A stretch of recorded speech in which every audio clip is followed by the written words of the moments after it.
महाराज जी, आपके चरणों में कोटि कोटि प्रणाम। महाराज जी, कई साल वीर्यनाश करके मानसिक रोग से ग्रसित हो चुका हूँ। पिछले 5 महीने से वीर्यनाश नहीं किया है, फिर भी नकारात्मक सोच नहीं जाती। महाराज जी, जोशी ने बताया कि सब शनि और राहु का प्रभाव है। महाराज जी, कोई शनि राहु का प्रभाव नहीं। करो दुष्प्रवृत्तियां और शनि राहु को दोष दो, बेकार की बातें हैं। कोई किसी को सुख दुख नहीं देता, हमारे आचरण ही हमारे को दुख देते हैं। पक्की बात समझ लो। बोले वो अमुक ने उसको पीटा, राज कर्मचारी आपकी सुरक्षा के लिए हैं, लेकिन जब आप असत आचरण करेंगे तो पीट के जेल में डाल देंगे। ये राज कर्मचारी हैं।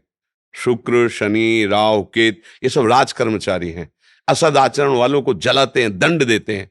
और सदाचरण वालों को, चाहे जिस नक्षत्र पे बैठे हो, चाहे ग्रह पर किसी भी बैठे हो, ये सदैव अनुकूल रहते हैं। ये भगवत पार्षद कोई ऐसे वैसे नहीं है। करो अस्त मैथुन और शनि साढ़े चढ़ा हुआ है, इसलिए ऐसा होता है। बेवकूफी वाली बातें बच्चा है।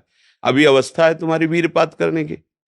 गेहूं की फसल तैयार हो रही है, गलेत पे हो। गलेत माने होता है दाना अभी पड़ रहा है, और आप उसको काट लो तो ना भूसा होगा ना दाना होगा, व्यर्थ जीवन चला जाएगा। कम से कम 20-22 वर्ष तक ब्रह्मचर्य का पालन करो, फिर गृहस्थी में जाओ। संतान तेजस्वी होगी, देशभक्त होगी, माता पिता की भक्ति कर। ये क्या है? उद्दंडता बच्चा, ये कहीं भी सुख प्रदान करने वाली नहीं। ज्योतिषाचार्य, दुनिया के आचार्य सब उसी परम पिता परमात्मा के ज्ञान को ही बता रहे हैं। जो सही माने में ज्योतिषाचार्य हैं, वो सबसे बड़ी ज्योतिष ये है कि भाग्य विधाता हमारे कर्म हैं। अवश्य में भोक्तव्यम कृतम कर्म शुभाशुभम। ठीक अपने कर्म कर लो, कोई तुम्हें बिगाड़ दे तो मैं बताना। हमारे कर्म पूर्व के या वर्तमान के, वही हमारी दुर्गति करते, दूसरा कोई सृष्टि में नहीं। को न काहू के सुख को दुख कर दाता, निज कृत कर्म भोग सुन भ्राता। बिल्कुल सिद्धांत समझ। अभ्यास गलत किया है, कोई भी देवता तुम्हें नहीं बचा सकता। गलत अभ्यास किया है, अपना नाश स्वयं कर रहे हो, किसी देवता या किसी का दोष नहीं। काले कर्म ईश्वर ही मिथ्या दोष लगाए। ये आचरण गंदे बंद करो बच्चा। नाम जप करो, सात्विक आहार करो, आधा घंटा दंड बैठक मारो, व्यायाम करो, दौड़ो, अभी सब ठीक हो जाएगा। अरे पीछे गलती, यद्यपि ये गलती ऐसी पूरे जीवन भर भोगना पड़ता है, क्योंकि बाल्यावस्था का वीरपात बिल्कुल जीवन को नष्ट कर देता है। इसीलिए बालकों को गुरुकुल में रखा जाता था, चाहे वो राजकुमार हो चाहे किसी का बालक हो। वहां वो एक साधुता से जितेंद्रीय होकर के फिर गृहस्थ धर्म में जाता था। 10-20-50 वर्ष गृहस्थी में रहा, कुछ उसका बाल बाका नहीं हुआ। फिर वो विरक्त होकर के आंतरिक, फिर वो जितेंद्रीय होकर के परमात्मा को प्राप्त कर ले। आज हमारी बाल्यावस्था से मोबाइल का संग है, गंदे बच्चों का संग है। अब ये गंदी आदतें हो गई, सर्वनाश हो गया। अब सोचो, ये अवस्था तुम्हारी चिंता सुख से ग्रसित होने की है, आनंद में उमगने की है। अभी नौ किशोर अवस्था है, ये तो मस्ती वाली। क्योंकि मस्ती हटा दी, अब रह क्या गया जीवन में? ये जो लोग समझते हैं ना कि जैसे खून निकलवा लो तो खून बन जाता है, बहुत गलत बात है। वो दान देना, वो महीने में वो बात एक अलग है, लेकिन सप्तम धातु वीर एक मन शुद्ध सात्विक पौष्टिक अन्न के बाद एक बार के लिए तैयार होता है।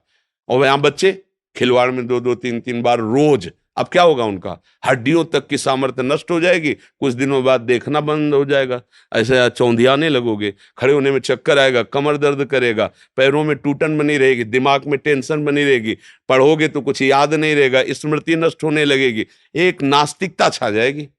फिर ये जीवन भार लगेगा, फिर नशा में उतर जाओगे, फिर तो बस गए, फिर गए।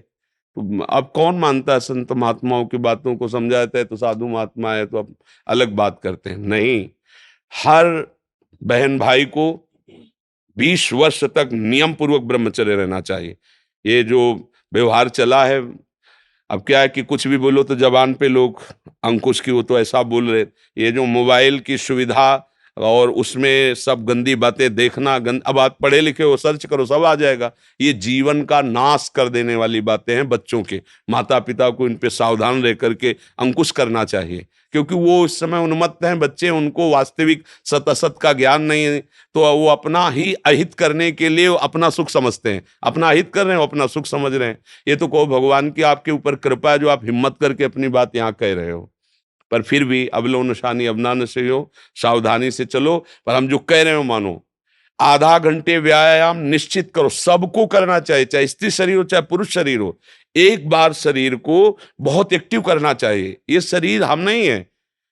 जैसे आप मोटरसाइकिल सुबह सुबह आप बैठो, तो पहले क्या करते हैं, हाई रेस में डाल करके उसको एकदम गर्म करते हैं ना, सब खुल जाए। अब चलो ऐसे हाई रेस में इसको लाओ, 10-15 मिनट दंड बैठक, व्यायाम, प्राणायाम, आसन आदि के, फिर अपनी दिनचर्या करते हो तो आप संयमी रहोगे, आपके प्राण पुष्ट रहेंगे, आपका अन्न पचेगा, कोई भी चोट आदि बहुत कम मात्रा में आपको कष्ट देगी, हर बीमारी से लड़ने के सामने। अब यहाँ सुबह 10 बजे तक सो रहे हैं, व्यायाम क्या करेंगे, प्राणायाम क्या करेंगे, आसन क्या करेंगे?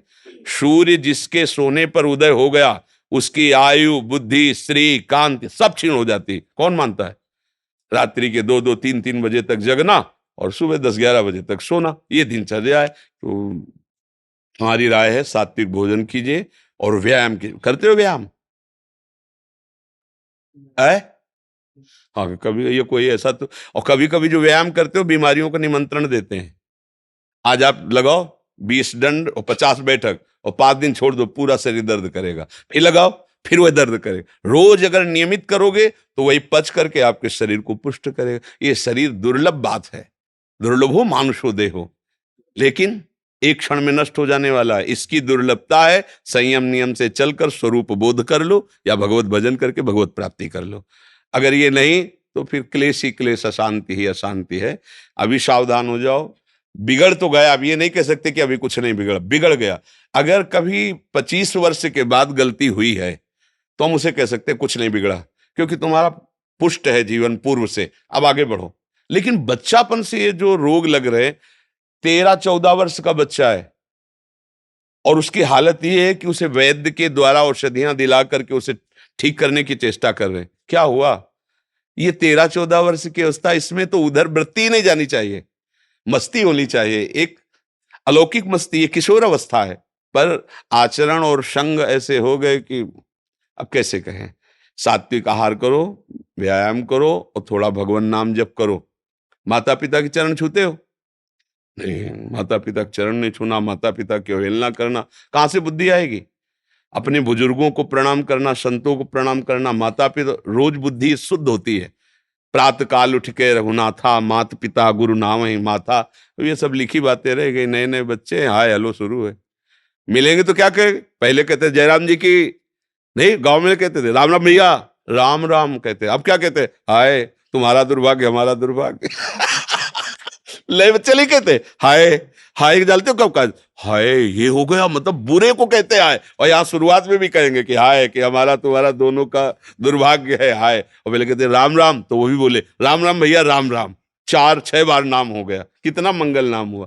पहले नाम रखे जाते थे, राम कुमार, शिव कुमार, कृष्णदास, ऐसे। और अब क्या नाम, गप्पू लप्पू, जब तक क्या नाम, मतलब उनका कोई अर्थ नहीं, कोई महत्व नहीं। ये माया का खेल बड़ा विचित्र है, फंसाता चला जा रहा है ऐसी जगह जहां कहीं भी, अरे नारायण नाम पुत्र का रख दिया तो उसको भगवत प्राप्ति हो गई। अंतिम समय याद आ गया पुत्र की और बुलाया नारायण, तो भगवान के पार्षद आ गए, कथा है, बचा लिया। अगर हम परिवार में भगवान नाम रखें, थोड़ा नाम कीर्तन करें, भगवत चर्चा करें और बच्चों को बैठाल के संकोच न करें।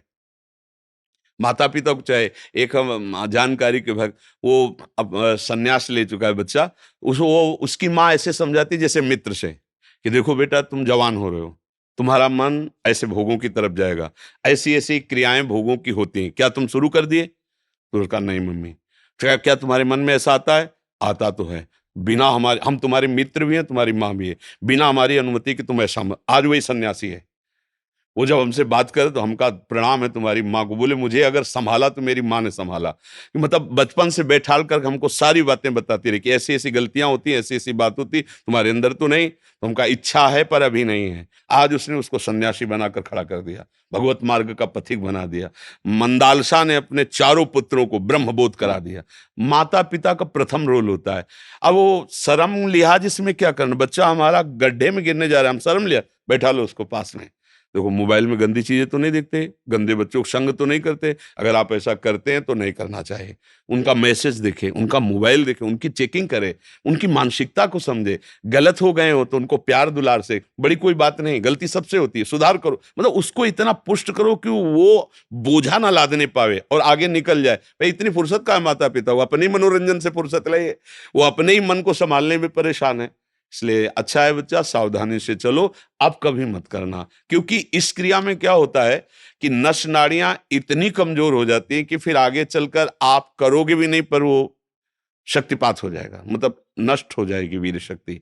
वो आपको ऐसा लगेगा कि हमने तो कुछ किया ही नहीं, और वो ऐसे हो जाएगा। मतलब नस नाड़ियां एक, ये हम अनुभव की बात कहते हैं जो हमसे मिले हैं साधक, कि स्नान कर रहे हैं, कोई हमारी क्रिया नहीं हुई, पर ऐसे हम सोने जा रहे हैं पर कुछ क्रिया नहीं है, ऐसे छू गया तो ऐसे बिल्कुल शक्तिहीन हो जाता है। तो ये अपना नाश करना है। कुछ दिनों बाद नींद आना बंद हो जाएगी, कुछ दिनों बाद दिमाग में निगेटिव केवल रह जाएगा, नकारात्मक सोच रह जाएगी। ये जो दुर्दशाएं हैं ना, तभी हम कहते हैं पहले तो हम देखते थे कि 10 20 50 लोग गांव में तो ऐसे होते थे लंगोट बंद लड़ने लायक, क्योंकि गाय भैंस का दूध पिया, दंड बैठक मारी, ये बातें, मोबाइल था ही नहीं। 30 35 वर्ष से मोबाइल चला होगा है, इससे पहले नहीं था। पहले वो ऑफिसरों के पास वो बड़ा बड़ा होता था, नहीं तो हमने ये मोबाइल नहीं देखा 30 35 वर्ष। तो वो ये सब था नहीं, गांव में कभी किसी एक के यहाँ टीवी हो तो हो, नहीं तो टीवी, बिजली ही नहीं थी तो टीवी है, वो बैटरी से भले वो रामचरित जो चला था ना, तब गांव में छोटी छोटी टीवी लाए। बड़ा शुद्ध जीवन। अब ये समझे में नहीं आता है कि जवान है कि बूढ़ा है। कपड़े जैसे बांस के डंडे पे कपड़े पहना के खेतों में नहीं खड़ा किया जाता, बिल्कुल ऐसी सीन है। गाल चिपके हुए हैं, जांघों में मांस नहीं है, छाती में मांस नहीं है, और अपने को मतलब विश्वात्मा स्वरूप समझ रहे हैं, अपने को अहंकार में बलवान समझ रहे हैं, विद्वान समझ रहे हैं, और अपना जीवन नष्ट कर रहे हैं। हमें लगता है शरीर समस्त सद्गतियों का हेतु बनता है। अगर शरीर स्वस्थ है, बुद्धि पवित्र है, तो हम यहाँ अच्छे विद्यार्थी बन सकते हैं, हम अच्छे पुत्र बन सकते हैं, हम अच्छे मित्र बन सकते हैं, हम अच्छे देशवासी बन सकते हैं, हम अच्छे भक्त बन सकते हैं। और जब शरीर ही स्वस्थ नहीं, मानसिकता स्वस्थ नहीं, तो कुछ नहीं, बस जीवन काट रहे हैं व्यर्थत्व में।